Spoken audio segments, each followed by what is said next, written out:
para ustedes.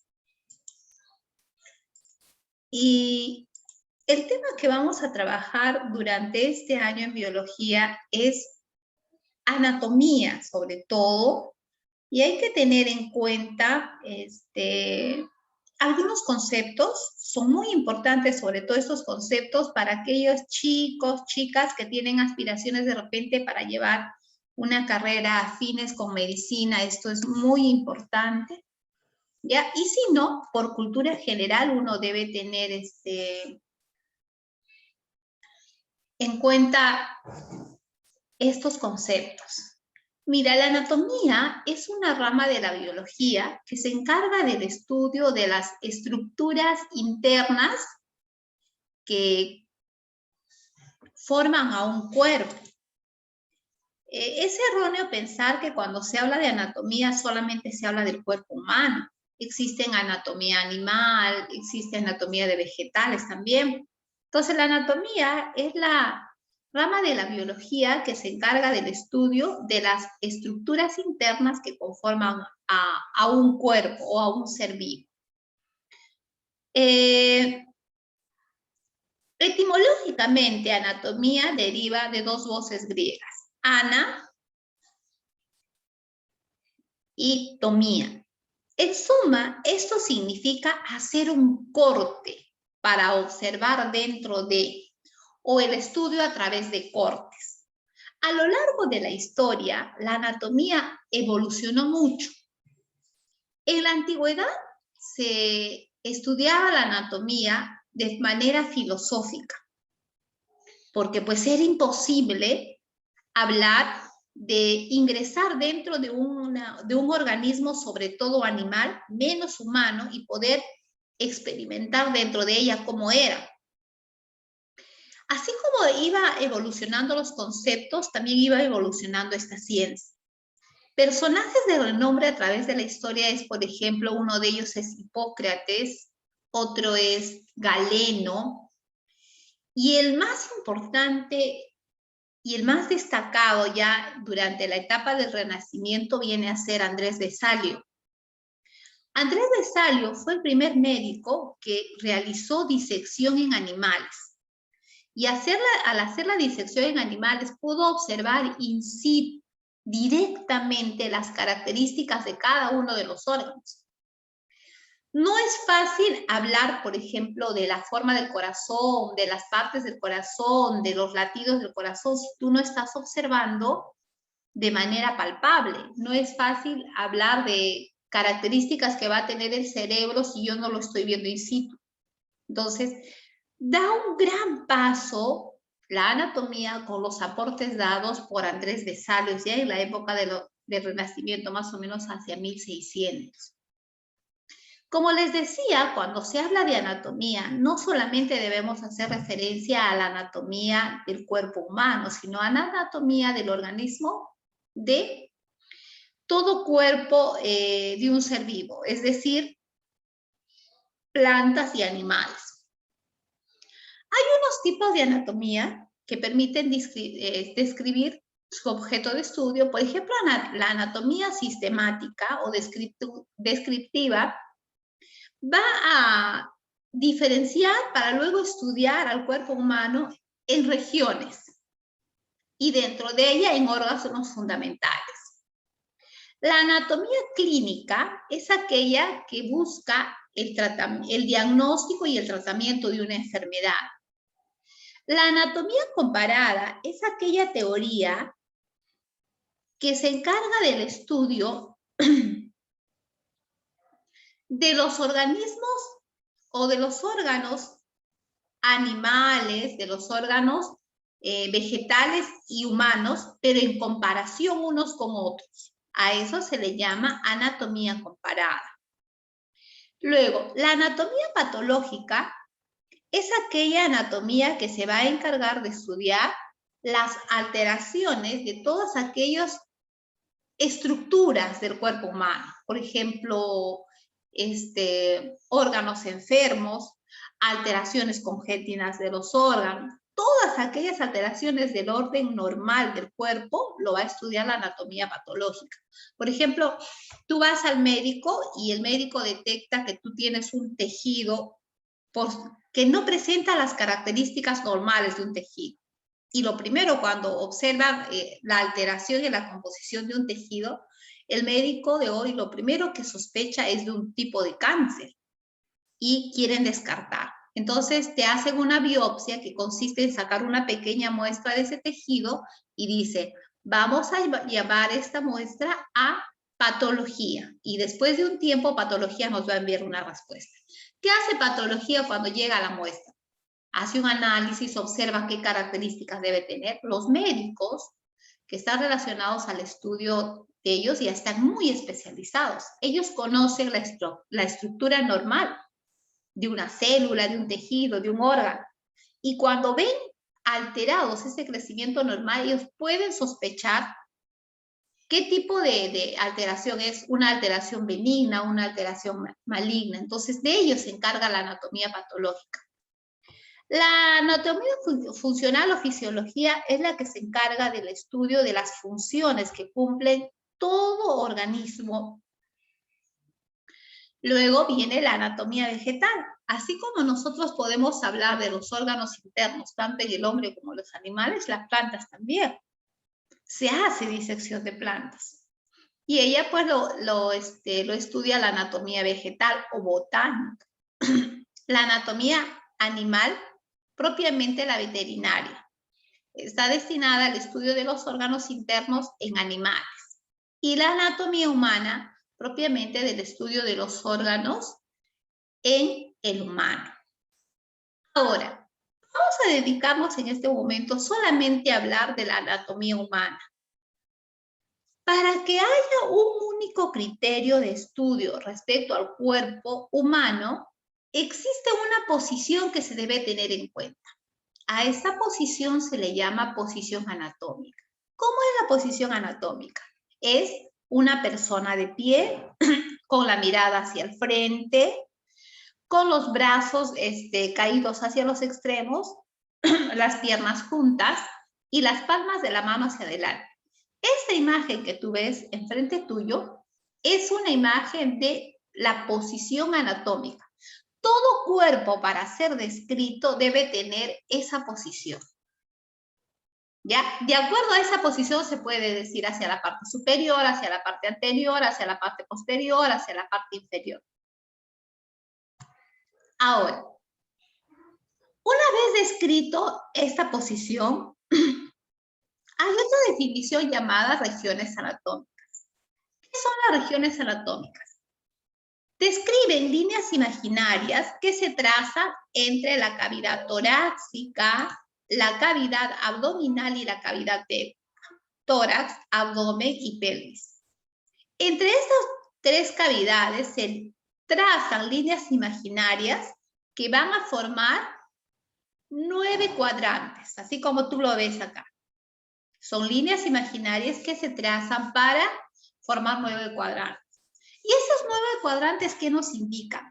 La ubicación anatómica de los órganos fundamentales en estas regiones corporales.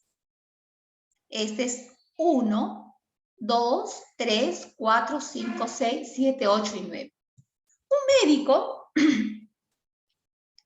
tiene la ubicación ya clara y cada vez que va a hacer el análisis o la investigación de una enfermedad, cada vez que viene un paciente y que trata de una dolencia, de una alteración, ya sea a nivel del tórax, abdomen o la pelvis, imaginariamente se traza este plano. Por ejemplo, tú llegas al consultorio del doctor y le dices, ¿sabes qué, doctor? Tengo un dolorcito que es punzante, un ardor. Y el doctor lo primero que te dice, a ver, tú señálame en qué parte te duele. Y tú vas y te señalas. Por esa ubicación que tú le das el dolor, el médico va a observar estas 9 regiones. Y de acuerdo a ello se va a ubicar ¿cuál es el órgano que te está causando la molestia? De acuerdo a esa ubicación, las regiones son así como ves descritos acá y vamos un poco a ubicarnos. El hipocondrio derecho es esta región que tú ves acá. Hipocondrio derecho. ¿Qué órganos están en el hipocondrio derecho? El hígado y la vesícula biliar. La región 2 es el epigastrio. En el epigastrio, en esta región, ¿qué cosas se encuentran? El estómago y el páncreas. La región 3 es el hipocondrio izquierdo. ¿Y qué se encuentra en esta región? El vaso. Es un órgano encargado de producir glóbulos blancos. Es vaso con B grande y con Z. En la región 4 encontramos el flanco derecho. En el flanco derecho, ¿qué cosa hay? El colon ascendente.